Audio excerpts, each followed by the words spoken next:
ବୁଝିଲା କିନ୍ତୁ ଯିବ ବା କୁଆଡେ ତାର ଢିଅ ଛାଡି ତାର ଜନ୍ମ ମାଟିକୁ ଛାଡି ସେ କେଣେ ଯାଇପାରିବନି ବୋଲି ସ୍ଥିର କଲା।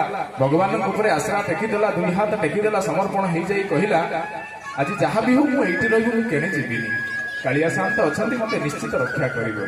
ଦୁଇ ହାତ ଟେକି ଦେଇ ଯେତେବେଳେ ରହିଛି, ଝଡ ବର୍ଷା ହେଲା, ବିରାଟ କାୟ ପବନ ଆସିଲା, ନଈ ବଢି ହେଇଗଲା, ସୋ ସୋ ଡାକି ପାଣି ଚାଲିଲା। ନଈରେ ସବୁ ଜୀବଜନ୍ତୁ ଭାସି ଯାଉଛନ୍ତି, କିଏ ଜୀବନ ବିକଳରେ, କିଏ କୋଉଠି କାହାକୁ ଧରି ପକଉଛି, କିଏ କେମିତି ବଞ୍ଚିବ ପ୍ରଭୁଙ୍କୁ ସମର୍ପଣ ହେଇଯାଉଛି। ହେ କାଳିଆ ସାନ୍ତ ଆମକୁ ରକ୍ଷା କର, ଆମେ ଭାସି ଗଲୁ ଭାସି ଗଲୁ ଭାସି ଗଲୁ। ଏଇ ସମୟରେ ଗାଈଟି ଆଉ ଚିନ୍ତା କରିପାରିଲାନି, ଏ ଦୁଃଖ ଦେଖିପାରିଲାନି। ସେ ଦୁଃଖ ନ ଦେଖିପାରି ଗାଈଟି କହିଲା ଆରେ ତମେ ମାନେ ଭାସି ଯାଉଛ, ଏଇଠି ପରେ ଏଡେ ବଡ ଗୁହାଳଟେ ପଡିଛି, ମୁଁ ଏକା ଅଛି, ଫାଙ୍କା ଅଛି, ସମସ୍ତେ ଆସି ଏଇଠି ରହିଯାଅ, ଜୀବନ ବଞ୍ଚେଇ ଦିଅ। ଜୀବନ ବଞ୍ଚେଇବାକୁ ଏ କଥା ଶୁଣି ସମସ୍ତେ ମନ ଆନନ୍ଦରେ ଗୁହାଳରେ ଆସି ରହିବାକୁ ଲାଗିଲେ। ଧୀରେ ଧୀରେ ଠେକୁଆ ଆସିଲା, ଧୀରେ ଧୀରେ ସାପ, ବେଙ୍ଗ, ହରିଣ, କୁକୁର, ବିଲୁଆ ସବୁ କିଛି ଆସି ଜୀବଜନ୍ତୁ ଯେତେବେଳେ ରହିଗଲେ, ଦେଖିଲେ ଗୁହାଳରେ ଆଉ ଜାଗା ହଉନି।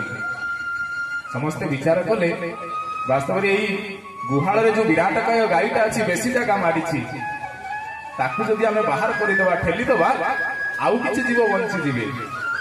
ଯେତେବେଳେ ସମସ୍ତଙ୍କର ବିଚାର ହୁଏ, ଅଧିକରୁ ଅଧିକ ଯେତେବେଳେ ମତଟା ଆସିଯାଏ, ସେ ମତଟା କାଏମ ହେଇଯାଏ। କାଏମ ହେଇଗଲା ସେଇଦିନ ସେଇ ଗୁହାଳ ଘର। ବିଚାର କଲେ ସେ ଜୀବ ମାନେ, ସେ ଗାଈଟିକୁ ପାଣିକୁ ଠେଲିଦେଲେ। ପାଣି ସୁଅରେ ଗାଈଟି ଭାସି ଯାଉଛି, କହୁଛି ପ୍ରଭୁ ମୁଁ ତ ସମସ୍ତଙ୍କ ଜୀବନ ରକ୍ଷା କଲି, ମରି ଯାଉଥିବା ଲୋକ ଜୀବନକୁ ବଞ୍ଚେଇଲି, ମତେ କାହିଁ ମାରିଦେଲେ? ବଡ ବିଚିତ୍ର ପ୍ରଶ୍ନରେ ଭାସିଗଲା ଆଜି ଗାଈଟି। କହୁଛି ମତେ ମାରିଦେବାର କାରଣ କଣ ମୁଁ କିଛି ବୁଝିପାରୁନି। କଣ ଧର୍ମ କଲେ ଏମିତି ମିଳେ? ଏକଳି ଯୁଗରେ ସତ ଯେ କହିବ, ମାଡ଼ ସେ ଖାଇବ, ମିଥ୍ୟାର ହେବ ଜୟ, ଚୁର ଖସିଯିବେ, ସାଧୁ ବନ୍ଧା ହେବେ, ଏକଳି ଯୁଗର ନ୍ୟାୟ। ବାସ୍ତବରେ କାଳିଆ ସାନ୍ତ ତମେ ଏଇଟା ପ୍ରମାଣିତ କରିଦେଲ ମୋ ପାଇଁ, ପ୍ରମାଣିତ କରିଦେଲ ମୋ ପାଇଁ। ମୁଁ ଜଣେ ଧର୍ମ କରି ଆଜି ଅସହାୟ ହେଇ ପଡିଲି, ମୃତ୍ୟୁ ମୁଖକୁ ଯାଉଛି, ତମେ କେମିତି ବସିଛ? ରତ୍ନ ସିଂହାସନ କଣ ତମର ହଲି ଯାଉନି? ତମେ କଣ ନୀରବରେ ରହିପାର? ମୋ କଥା କଣ ତମକୁ ଟିକେ ଶୁଭୁନି? ଆଜି ଗାଈଟିର କଥାଟି ପ୍ରଭୁଙ୍କ କାନରେ ବାଜିଲା। ପ୍ରଭୁ କଣ ରହିପାରିବେ?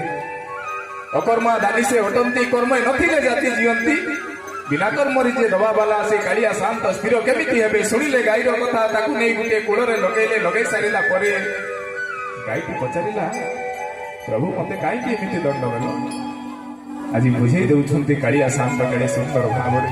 କହୁଛନ୍ତି ସବୁର ଦିନେ ନା ଦିନେ ମୃତ୍ୟୁ ଆସେ, ମୁଁ ପୁରା ଜନମୟୀ ଦିନେ ମରିଥିଲି, ମତେ ପୁରା ମଲା ବେଳେ ମୃତ୍ୟୁ ଯନ୍ତ୍ରଣା ସହିବାକୁ ପଡିଥିଲା। ଶରବିଦ୍ଧ କରିଥିଲେ ସେଦିନ ଶବର, ସେଇ ଶରବିଦ୍ଧ କ୍ଷତ ହୋଇ ରକ୍ତ ଝରି ଯାଉଥାଏ। ମା